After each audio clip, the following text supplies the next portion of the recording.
Welcome to Live Daf, your online Daf Yomi shir. Shalom and welcome to today's Daf Yomi Brachos Daf Dalad. We're at 8 lines from the top. Rab Zera Amar. We had a question in the Gemara regarding David HaMelech, who says, Chatzois Laila, Akum Lahoides Lacha, I will get up at Chatzois at midnight to praise you. That would imply that David HaMelech knew the exact moment of midnight. How could that be if Moshe Rabbeinu himself didn't know?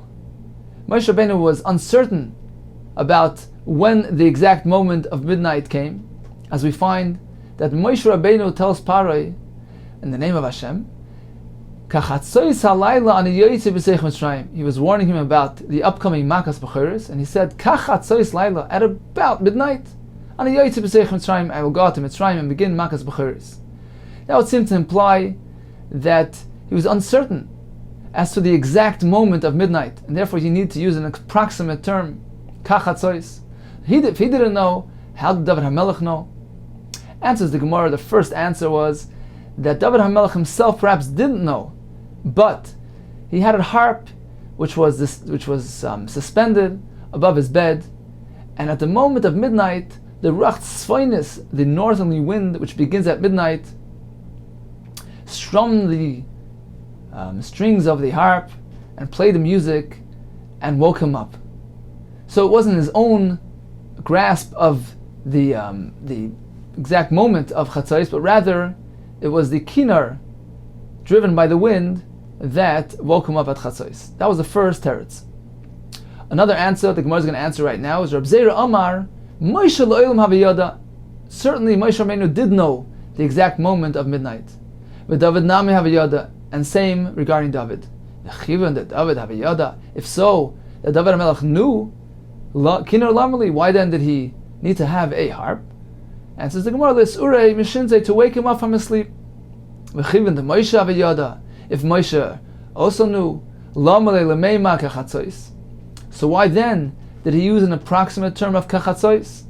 Answers the Gemara, certainly Moshe Rabbeinu himself knew the exact moment of midnight. However, Moshe figured, Shema Yitu, it's Dagnine Paroi. Perhaps the astrologers of Paroi, they will err in their calculations, and in their minds, Chatzos has already arrived, and there's no Makas B'choros, and they will say, V'yomer Moshe Badoyu, he's a liar. Look, he warned us about Makas B'choros and didn't materialize. Therefore, Moshe Rabbeinu needed to back himself up to ensure that there would be no Chilul Hashem. Therefore, he said, Kachatzois, approximately Chatzos. This way he would cover any eventuality. The Amar Mar, we find a Chazal which teaches us, Lamad l'shayin chaloymar eni yadeya. The Brisa tells us, Lamad l'shayin chaloymar, one should train his tongue to say at a moment of uncertainty, eni yadeya, simply I don't know. Shema tizbada v'siyachis. Don't be overconfident. If you don't know, just say I don't know, so that you're not caught in falsehood. So that was the point of Moshe Rabbeinu. It wasn't that he didn't know, he was simply trying to cover up for the Itznagnine Pari. A third answer in the Gemara, Rav Ashi Amar, Rapalga urte de tleisa nagia beis avakoi. When Moshe Rabbeinu says Kachatzois, he wasn't implying anything about approximation. Moshe Rabbeinu was simply standing at Chatzos of the night between the 13th and the 14th of Iyar. And he was telling them, tomorrow night at Chatzos, just like the present Chatzos, Kach Chatzos, just like now, Makas B'choros will begin. Again, Rav Ashi Omar, Repalga, halfway through Urta, the night of the Tleisar, the 13th of Nisan, Nagia Beisar, before the 14th, Havakai, he was standing. This is what Moshe said to the Yisrael. There's a Gersa that says, because that pasuk of Chatzos Halayla is actually a warning to Pari. So in any case, what he was saying was, Amar Kadosh Baruch Hu, this is what Hashem said, L'machar tomorrow, Chatzos Halayla, at midpoint, at midnight, Ki Idna, just like the Chatzos of now, Ani Yaitze B'Sayich Mitzrayim, I will begin Makas B'choros. So in conclusion, we have three terutzim. Either Moshe and David did not know, but David used the harp to wake him up. Either they both did know, and the harp was simply used as an alarm clock, and Moshe Rabbeinu's Kachatzeis was simply to cover up for its Tagnine Pare. The third teretz is Moshe and David did know, and the term kachatzois does not denote approximation, but rather is simply a reference to tomorrow's chatzos, just like the present chatzos. Continues the Gemara. David HaMelech says to Hashem, Shamra nafshi, watch over me, ki chasidani, because I'm a chasid, I'm devout. Now the Maharsha points out, it is not the derech, it is not the custom for a tzaddik to praise himself, but in this case, it was quite the contrary. David HaMelech's intention was to ask Hashem to protect him from falling into gaiva, from being full of pride. So he said, look, I'm a chassid, I know my madrega, I know my status. I want Hashem to protect me. I shouldn't become prideful. Continues the Gemara. On what account was David HaMelech deserving of the title chassid? There's a machlokes in the Gemara, Levi v'Rabbi Yitzchak. Chadamar one says, Kach amar David v'nei Baruch Hu. This is what David was telling Hashem. Rebbeinu Shalom, the master of the world. Lechasar ani, am I not a chassid? Shekol malchei mizrach u'mayrev, all the kings to the far east and the far west, the whole civilized world, yisheinim at shol yishois, they sleep in until 3 hours in the morning. V'ani, chatzois laila okem lo'idus lecha, I get up at chatzois, I deprive myself of sleep, and I get up to praise you. V'idach, the other Shita said, Kach amar David v'nei HaKadosh Baruch Hu, Rebbeinu Shalom, lo chassid ani, am I not a chassid, shekol malchei mizrach u'mayrev yoshvim, agudos, all the kings sit in their clubs, v'chvoidam, they're immersed in their honor and their pleasures. V'ani yodai, by me, my hands, meluchlachais b'dam, my hands are soiled with dam, with blood. When the women come and show me their shailos, their dam, they want to know whether it's dam tahor or dam tamei, and I involve myself and I degrade myself, I dirty myself to help them. Meluchlachais b'dam, ubeshfir, with the embroids, ubeshildia, with afterbirths. These are regarding shailos, of questions of tumas later, whether they constitute a halachically valid birth and necessitate observation of yimei tuma, yimei tara. So I involve myself in all their questions, I dirty myself, I degrade myself. I do it to purify, to be matayr an isha to her husband. So that's why I'm a chassid. A king generally is involved in his pleasures and his comforts. I sacrifice all that to provide halachic guidance to my nation. Not only that, every halachic ruling that I issue, ani nimlach b'Mephibosheth's Rebbe, I first consult my Rebbe Mephibosheth, and I ask him, Mephibosheth's Rebbe, my Rebbe Mephibosheth, Yafedanti, have I ruled correctly? Yafechiyafti, Yafizichisi, did I obligate correctly? Did I exempt correctly? Yafeti harti, yafeti mesi. Was I metai? Was I metame? All different aspects of halacha. I always ask my Rebbe, I consult him, and I seek his approval. And although on occasion it might bring me shame and embarrassment when he proves me wrong, still I don't hesitate to humiliate myself for the sake of gaining clarity in your Torah. So these are the reasons why David HaMelech had the title of Chassid. Now, what's the connection between Chassid and all these different descriptions? So the Mefarshim say that the word Chassid, the shirish, the root of the word Chassid, is actually Chesed. It's going out, it's extending yourself. The point is that a Chassid will go the extra mile. He will do something extra for Hashem beyond the call of duty. There's additional insight that Tosfos points out in Maseches Nida, that a chassid on occasion will actually sacrifice, he'll give up his own personal comfort in order to provide somebody else's needs.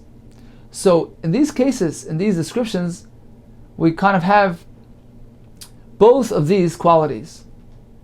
We had 3 pirushim in chassid. David HaMelech said, everybody sleeps in late, I get up early to daven to you. So in this case, he is going above and beyond the call of duty that's required for kings. General custom of kings is to indulge in pleasure, to relax, to not to deprive themselves. And I go and I wake up in the middle of chatzos, middle of the night, to serve you. The second pshat was, all the kings sit, agudis, involve themselves in pleasure, and I degrade myself, I lower myself, and I dirty myself. I soil my hands with blood, with all kinds of things, in order to provide guidance to my nation. So here he is sacrificing his own comfort for the sake of another Yid, as Tosfos describes. And the third thing is, he allows himself to be embarrassed, he humiliates himself by consulting Mephibosheth, even though he may incur shame and embarrassment. So these are the reasons why David HaMelech was called with the title Chassid. Amra v'Oisha b'Redar v'Idi Mikra, where do we find this alluded to in the pasuk? V'Adabra b'Eidesecha neged malachim, I speak your Torah opposite the kings, v'Le'evesh, and I'm not embarrassed. Explains the Maharsha. Neged malachim is referring to a Talmud Chacham, Mephibosheth, as the Gemara says, Man Malchi Rabbanon, who are the true kings, the Talmidei Chachamim. So David HaMelech in this pasuk is saying, I went and I consulted my Rebbe, although I incurred shame, it resulted in embarrassment on occasion. We may add perhaps that in this pasuk is included the other behaviors of David HaMelech. Adaber beidesecha, I spoke words of Torah neged malachim, as opposed to the behavior and conduct of the other kings. They were busy with their pleasures, and I wasn't. I spoke and I immersed myself in Divrei Torah, in contrast to the malachim. And then, in addition to that, I always consulted my Rebbe, and I was not concerned with busha. Continues the Gemara. Tana, we've learned, Lo Mephibosheth Shemai. His Rebbe's name was not actually Mephibosheth, Ela Ish Bosheth Shemai. Some say Ish Baal Shemai. That was his true name. So why then V'lama Nikra Shemai Mephibosheth? Why did they call him Mephibosheth? Shayimavayish Bnei David B'halacha. Because on occasion he would embarrass David HaMelech regarding matters of halacha. Mifi Bosheth, Rashi explains. From his mouth, Mipi would come a busha to David HaMelech. Continues the Gemara. Because as a result, as a reward for this type of conduct, the David HaMelech humiliated himself and allowed himself to be embarrassed by his Rebbe in order to gain true understanding of Torah. Lefichach zacha David, he was zoicha v'yatsu mimenu Kilav. He had a son, Kilav, v'om Rabbi Yochanan. Loi Kilav Shemoi, his true name at his bris was not Kilav. Ela Daniel Shemoi, but rather Daniel. V'lamen nikra Shemoi Kilav. Why then did they call him Kilav? Shoyamachlim pnei Mephibosheth b'halacha. He was actually of higher caliber than Mephibosheth, David's Rebbe. He was machlim pnei Mephibosheth b'halacha, meaning that he would prove him wrong, he would disprove and sort of bring shame to Mephibosheth regarding matters of halacha. So this was a reward for David HaMelech submitting himself to embarrassment on account of Torah. So that's why he was called Kilav. Rashi explains, because he was machlim av. Kal av is a combination of two words, that he would embarrass the av, alluding to the Rebbe. The Rebbe sometimes is referred to as an av, as a father. He was machlim, he embarrassed the av, the Rebbe of David b'halacha. Continues the Gemara. Regarding Kilav, who was such a special son of David, with regard to that, to him, did Shlomo HaMelech speak b'chachmasai in Mishlei, B'ni, my son, im chacham libcha, if your heart will be wise, yismach libi gamani, so too my heart will be happy.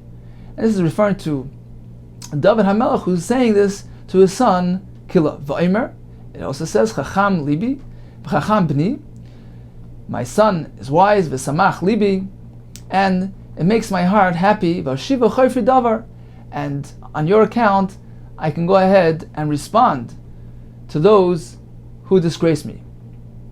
So this is referring to David HaMelech as he is referring to his own son Kilav, which allowed him to sort of respond to his own Rebbe. Continues the Gemara. David mikari lenafshi chasid. We just concluded that David HaMelech spoke to Hashem and he said, I'm a chassid, watch over me. Why am I a chassid? The Gemara had three explanations. Did David HaMelech have a certainty as to his spiritual status? Was he so sure of himself? How could that be? David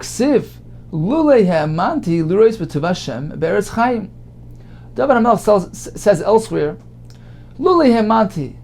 He's responding to his detractors, to his opponents, who sort of wrote him off, said, you have no chelik, you have no part in the world to come. And David HaMelech responds by saying, no, I'm sure. Lulei Hemanti. If not for the fact that I wasn't certain, I was sure that I will actually see the Tuv Hashem, the goodness of Hashem, Be'eretz Chaim, in Olam Haba.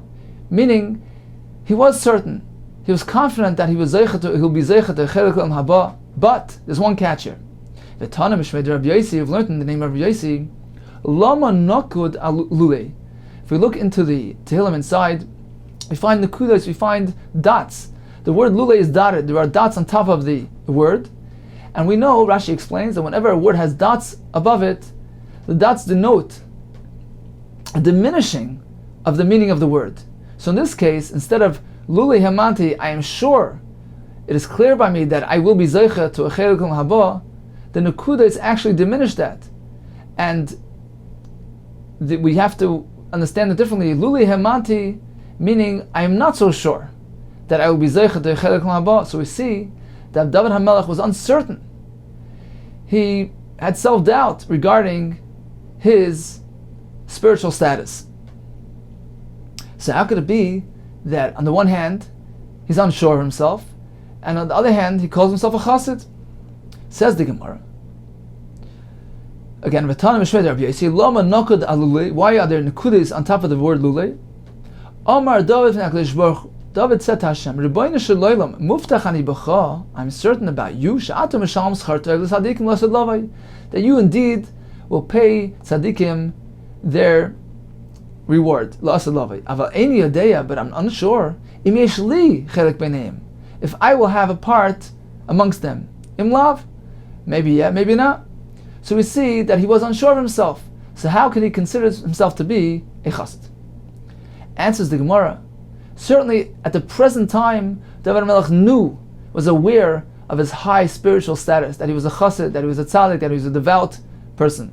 However, he was uncertain as to what the future will bring. Shema yigur machet, perhaps he will sin, and the chet and the sin will be greater and will cause him to lose his status and to lose his chelik l'olam haba. We find a similar thing regarding Yaakov Avinu. The Rav Yaakov bar Idi Rami, he asked a contradiction. Hashem is promising Yaakov Avinu on the way out of his parents' home, on the way to Lavan. Yaakov Avinu was afraid of Lavan, he was afraid of Esav. Hashem promises him, I will always be with you. I will guard you, I will take care of you. And then we find that when Yaakov Avinu, on the way back home from Lavan, he heard that Esav was approaching. What does it say? Vayira Yaakov ma'od. He was full of fear. So how can it be? Didn't Hashem promise him? He gave him a haftacha that he will guard him, he will watch him. So why was he afraid? The answer is Omar Shema Yigur Machet. He was concerned, perhaps. Certainly Hashem promised me that he will guard me, he will take care of me, protect me. But perhaps since then things have changed. Maybe I did a chet, I sinned, and the chet will cause that the promise will be rescinded, and I will not be deserving anymore of Hashem's protection. So we see this concept that a chet can actually change matters. Kedisanya, when you actually find a case in history where that actually did happen, that a chet was gerim, it caused that a promise, a haftacha, never materialized. Kedisanya, we've learned in the Brachos, Ad Yavar Amcha Hashem, this is a pasuk in Az Yashir, that Hashem will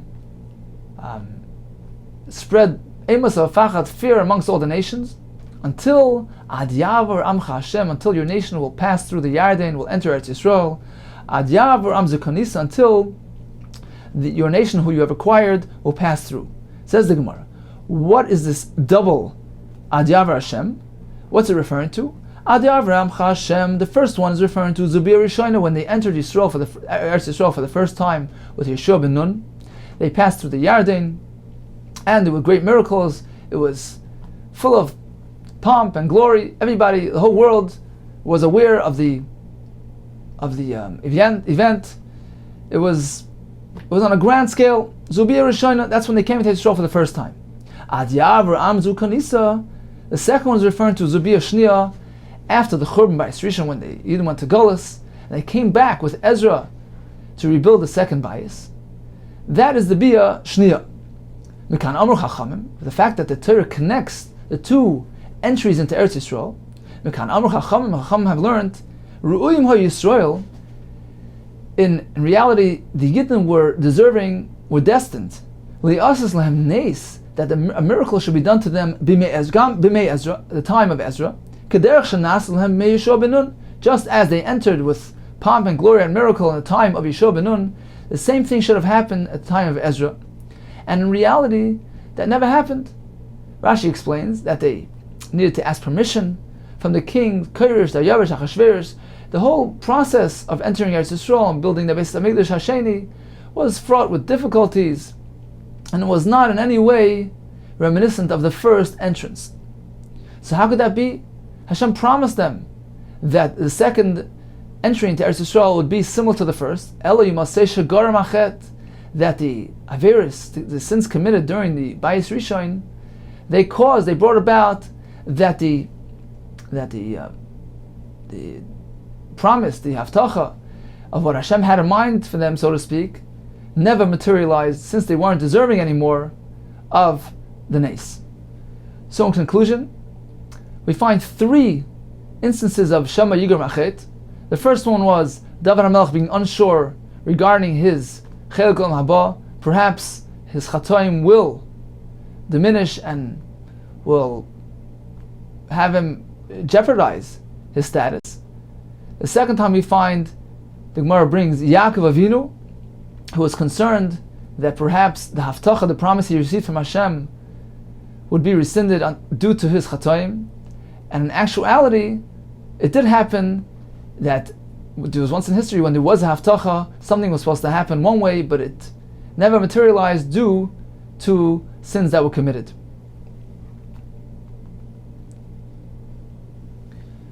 Marshal points out that the Gemara earlier said, Kol Malchei Mizrach HaMa'ariv, when David HaMelech was referring to all the kings of the civilized world, he referred to the Far East and the Far West. Says Marshal, why not Safan and Durham, North and South? So he says because in the extreme North and South, the weather is inhospitable. It's not fit for people to live there, and therefore it's generally uninhabited. So therefore, when the Gemara here and elsewhere refers to the complete civilized world, it's usually just Mizrach and Ma'ariv. Continues the Gemara. V'chachamim oimrim ad chatzos. We have Shitas Rebbe Lezer, who says, until when may one read Krishma ba'arvis? Until the end of the first Ashmura, which meant the first 4 hours of the night. We have Shitas Rebbe Gamliel, that one may say Krishma the whole night. What is this based on? The pasuk says, "Ubeshachvacha."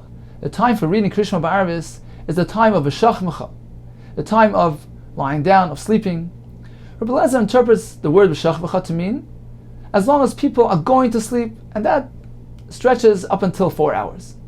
Rebbe Gamliel learns beshachvacha means as long as people are asleep, and that is until Amud HaShachar. Ask the Gemara. The Chachamim who say that the Soif Zman, the end of the Zman Krishma, is Chatzos, which interpretation are they following? Chachamim Keman Svirlu. Who are they following? Ikar Belezer. If they interpreted B'shachvacha to mean the time that people actually go to sleep, Leimru, Ikar Belezer. If they hold that it means the time that people are going to sleep, why don't they say, like Rebbe Lezer, that you may read Krishma up until 4 hours? If they're following the Pirush of Rebbe Gamliel, that B'shachbacha means as long as people are asleep, if so, Leimu Rebbe Gamliel. So why don't they hold like Rebbe Gamliel that you may read Shema the whole night? Where did we get this shear of Chatzos? Answers the Gemara, L'olam, truthfully, Karam Gamliel Svir Luhu. Certainly they hold that B'shachvacha is referring to the time the people are asleep, exactly like Rav Gamliel says. If so, V'hada Ka'amri at Chatzos, why did they limit it till Chatzos? To distance the person from doing an Avera, from missing out on the mitzvah. Meaning, if a person knows that he has the whole night to say Krishma, he might procrastinate and push it off, and eventually he might miss the opportunity. Kedesanya, we learned in the Brachos, Chacham posed a gate, a gather around the words, so that a person, when he returns at night from the field after a hard day's work, and he may say, I'll go home, and I'll eat a bit, I'll drink a bit, and I'll take a little nap, afterwards, only afterwards, I would say Krishma and daven. What's going to happen? In reality, sleep will grab him, and v'nimtza yashin kol halayla, he'll sleep through the whole night and miss the mitzvah of Krishma. Aval, therefore the Chachamim instructed us, no, this is not the way to do things. Aval adam ba min asada be'erev, but rather a person returning from his work, nichnas lebeis hakneses, let him go directly, a beeline, straight to the shul. Im raga likro is kore, if he's a chumash man, he should learn chumash. Im raga likro lishnai shoina, if he prefers mishnayos, let him learn mishnayos. Or if he likes Gemara, let him go learn his Daf Yomi. V'koyra Krishma mispal, then he says Krishma, he davens. Then afterwards, v'oichal pitoi, Taisus points out that person may not, once the Zman Krishma has arrived, he first has to say Krishma and daven, and only then can he have his Suda. So that's what he does, v'oichal pitoi, and he eats his meal, u'mevarech, and he benches. So that is the point of limiting the Zman Krishma to Chatzos, so that a person does things in the proper sequence. Continues the Gemara, if a person transgresses on the words of Chachamim, who limited the Zman Krishma to Chatzos, he is liable to death. Ask the Gemara, why so harsh? Why is it that all over the Loiktani Chayiv Misa we don't find generally such a term being used? Why over here do we use this type of term? You may say, because over here there is an added concern of oynes shina, of him succumbing to sleep. Therefore, being that the concern is so great, Chacham had to forewarn with a very strict and harsh term, be careful not to transgress this takana. Another terrorist, we're coming to exclude from the shita that holds. Tfilas aris reshus, davening ma'ariv is merely a reshus. It is not an obligation, it is voluntary, and we will learn the reason later on in the Gemara. Kamashul and the Chayva, so the Brachos is teaching us, no, it's a very serious affair here. Arvis is mandatory, and we have to be very careful with the Zman of Krishma and the Zman of Arvis. And therefore, this harsh terminology. Amar Mar, we've just learned, Kaira Krishma Mispalil, one reads Krishma and then he davens. Masayel Rabbi Yochanan, this is a support to Rabbi Yochanan's opinion. To Rabbi Yochanan, Ezu ben Olam Haba, who is considered to be an inhabitant of Olam Haba, Zehasoymech Gula Tefillah, one who joins the bracha of Geula that discusses the redemption, that is the bracha that we recite after Krishma. He joins it L'Tefillah Shel Arvis.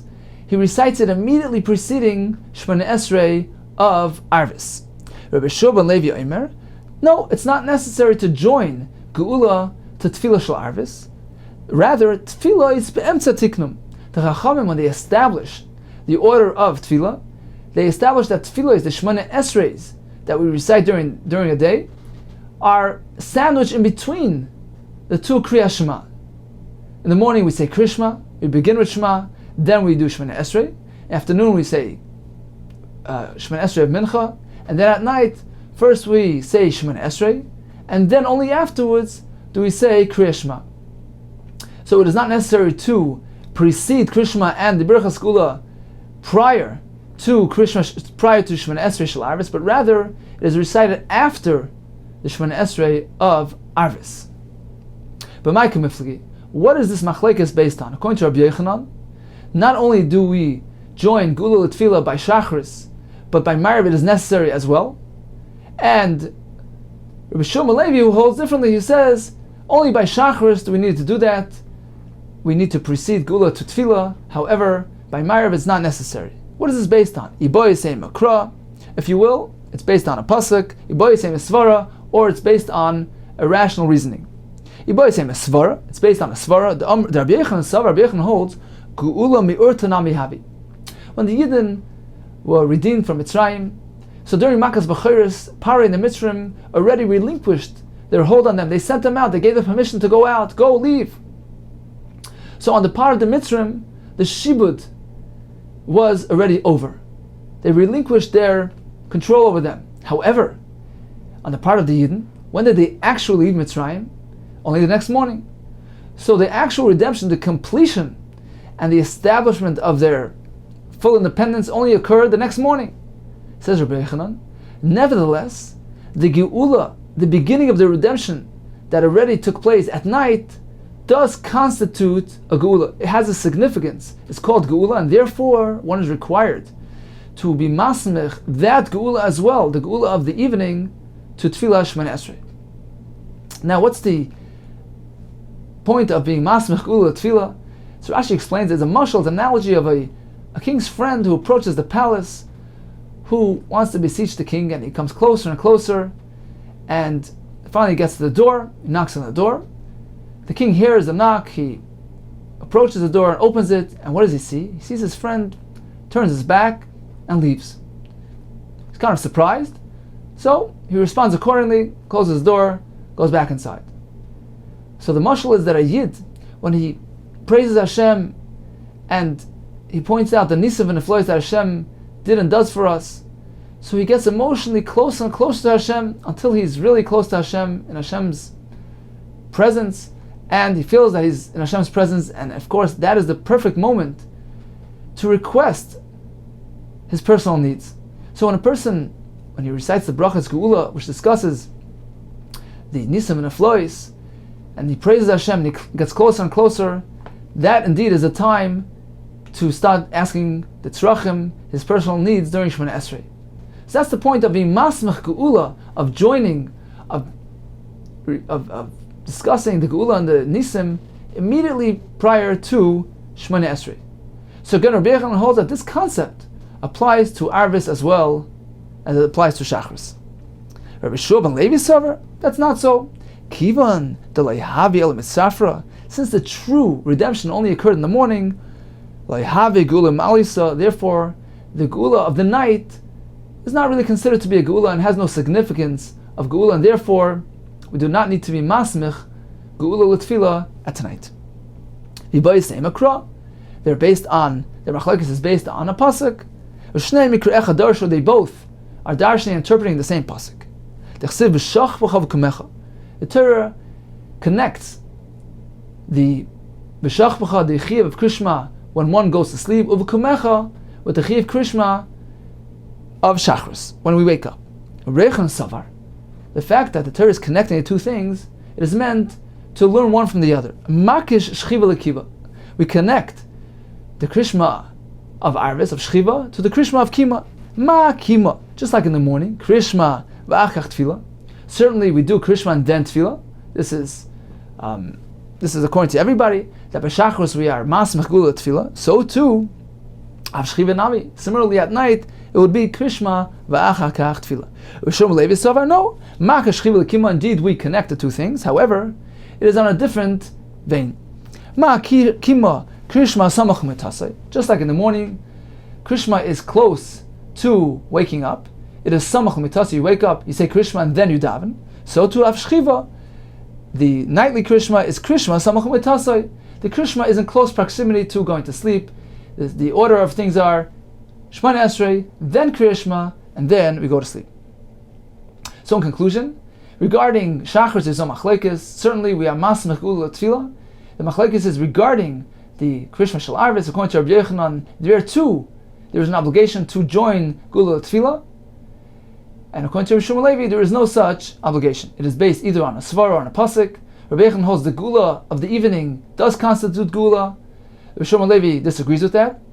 Or Rabbi Yochanan connects shchiva to kima, just like kima Krishma comes before Shemana Esrei, so too at night the Krishma comes before Shemana Esrei. Shema Levi holds that the comparison to Kima is just like in the morning we get up and we say Krishma immediately, so too at night the Krishma is in close proximity to the Mita. Mosev Marbei Ravina. He asked the kasha on Rabbi Yochanan. We say in the Mishnah, Be'erev mevorich shtayim afoneo shtayim nachareo. Krishma shel Arvis contains 2 brachas prior to Krishma and 2 brachas following Krishma. 2 brachas following Krishma are Emes Emunah, which discusses Hapadeinu Avlochem, the Nisa Mitzias Mitzrayim, and then afterwards comes the bracha of Hashkivenu. Asks Marbei Ravina, Vi Amris, if you say Boy Lismach, they need to join Gula L'Tfila even at night. In this case, after the Birchas Gula, we have another bracha of Hashkivenu. That should seem to be an interruption, a hefsek, between Gula L'Tfila. Vi Amris Boy Lismach, Chaloika Samach Gula L'Tfila. He's not doing so. The Haboyle Me Hashkivenu. The bracha of Hashkivenu is a hefsek, is an interruption between Gula and Tefillah. So this is a kasha Rabbi Yochanan. Answers the Gemara, Amri, Kivan det kinu Rabban Hashkivenu. The Gemara says, since the Chachamim were masaken to make the bracha, to say the bracha of Hashkivenu, if so, ki geula arichta damya. It is not a hefsek, it is not considered to be an interruption, it is merely considered to be an extension of the bracha of Geula. What's the connection between Hashkivenu and the bracha of Geula? Explains Rabbeinu Yoina, because during Makas B'cheres, the Yidden were afraid that the plague will reach them as well, and they composed a special tefillah to protect them. And in commemoration of that tefillah, the Chazal were masakin the bracha of Hashkivenu, that Hashem should protect us. Therefore, it is essentially connected to the bracha of Geula, and the bracha of Geula simply extends into Hashkivenu and is not considered to be an hefsek, but rather it is surely a smichas Geula l'tefillah.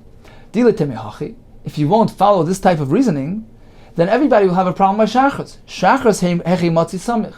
How can we be masmich Geula l'tefillah in the morning? V'amar Rabbi Yochanan. But Tchila Omer, beginning of Shemana Esrei, one says Hashem svasai tiftach. He asked Hashem to open his lips. Ubasayif Omer, at the conclusion of Shemana Esrei, one says Yu l'rotzin imrei fi, that the words of my mouth should find favor in your eyes. So every person inserts a pasuk prior to Shemana Esrei. If so, he's not being Saimech Geula Tefillah anymore. So you must say Ella. You must say Hasam. Kivan det kin Rabbanan lemeima Hashem svasai tiftach. Over there, since the Chachamim instituted a takana to say this pasuk, Tefillah Richta Dami has a status of an extended tefillah. It becomes part, it connects itself to Shemana Esrei, and is not considered to be a separate entity, which is a hefsek. Hachanami here too by Ma'ariv. According to Rabbi Yochanan, Kivan det kin Rabbanan lemeima Hashkivenu, since Chachamim made a takanus to say the bracha of Hashkivenu, Kigula Richta Damya is merely considered to be an extension of the bracha of Geula and does not constitute a hefsek, and certainly he is still being Masamich Geula L'Tefillah. Continues the Gemara. Omar Rabbi Elazar Omar Ravina. Kol ha'omer tehillah l'David b'chol yom. One who says Ashrei Sheyesecha 3 times, Shalish Pa'amim, Muftach lo yishu b'nei olam haba, he's guaranteed to be at b'nei olam haba. My time, and what is so unique, what is special about Ashrei? Because Ashrei was composed based on the Aleph Beis. Every pasuk begins with a different letter. That's what's so unique about it. Shouldn't he better say the capital Kufya test, which begins with Ashrei Smim Derech? Because the Asya de Betamnia Alfin, because that capital in Tehillim has the letters of Aleph Beis 8 times over. So that's much better than Ashrei. Ella must be the reason why Ashrei is preferred because it discusses how Hashem opens His hand and provides parnas and sustenance to the people of the world. If so, Neima Halal HaGadol. Why don't we say Halal HaGadol, the capital of Hoyla Hashem Kitoy Kelem Chazdoi, which has a whole list of chasadim, of things that Hashem does for our benefit, nisim and aflois, and in addition, the Chsibei Noisin Lech L'Chabasar also contains the concept of Hashem being mefarnas us. Ella, it must be that Ashrei is so special, Mishum de Isbei Tarti, because it has both qualities. It contains the Aleph Beis, the Torah, as well as the concept of Parnasa. And the Mashar explains that the Aleph Beis are sustenance, a spiritual sustenance for the Neshama, which is sustained by the Torah, And Peisiach Sedecha is referring to the material sustenance for the guf. So Ashrei is a combination of both things. It is comprised of both concepts, and therefore it is preferred. You find every other letter in Ashrei except for Nun. There's no pasuk beginning in Nun. Why is that so? Because Nun indicates nefila, downfall, and would allude to the nefila of the Yidden. This is a euphemism, and therefore David HaMelech avoided using the Nun. Klal Yisrael fell and will not get up again, and therefore he avoided the Nun. But in Marava and Eretz Yisrael, they actually interpreted this pasuk a little different. They gave it a positive twist. They put the comma after that, meaning, although Klal Yisrael has fallen, but he will not continue. Klal Yisrael will not continue to fall. Psulas Yisrael, Klal Yisrael. Even though a person may fall, and David HaMelech wanted to avoid describing that, even so, Chazar David v'samach b'ruach HaKodesh. David HaMelech does make mention of a special thing, that Hashem, b'ruach Kodesh, Hashem, with His kindness, will help a person lift himself, even after he falls, and he's not deserving of getting back up again. Shenemar, because in the following pasuk it says, Saimech Hashem l'chol ha'neifel. Hashem helps a person who has fallen, He helps him to get back up again. Continues the Gemara, Omar b'Elazar b'Ravina, Godel mashenama b'Michael, Yoser mashenama b'Gavriel. We find a greater quality attributed to the Malach Michael more than attributed to the Malach Gavriel. The Mashal points out that Michael is a Malach of Chesed, of kindness, and Gavriel is of Gvura, of strictness, and the power of Chesed is greater than the power of Gvura. Which discrepancy do we find between these two Malachim? The Ilu b'Michael ksiv. By Michael we find Vayaraf elai echad me'asrafim. One of the Srafim, which is Michael, flew to me. V'ilu Gavriel ksiv. By Gavriel we find Vayish Gavriel asher isa b'chazoin batchila muaf b'yoav. He flew in two goes. He needed to fly twice to get to me. Muaf b'yoav. So we see that Michael has an advantage. He did it in one go. Vayaraf elai. He's more powerful than Gavriel, who needed to do it in two stages. My mashma de echad Michael. How do you know that the first pasuk is referring to Michael? How do you know that echad is Michael?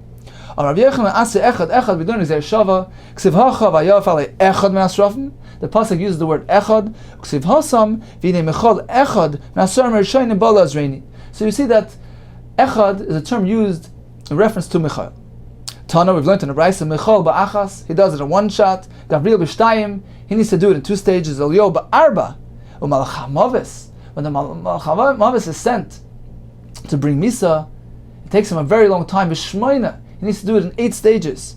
Unless it's b'shas ha'magef, on a time of plague ba'achas, he does it in one go. Marshal explains that when the malach ha'mavis is sent to bring Misa, Hashem wants him to take his time so that he should delay it, so that the person should have an opportunity to do tshuva.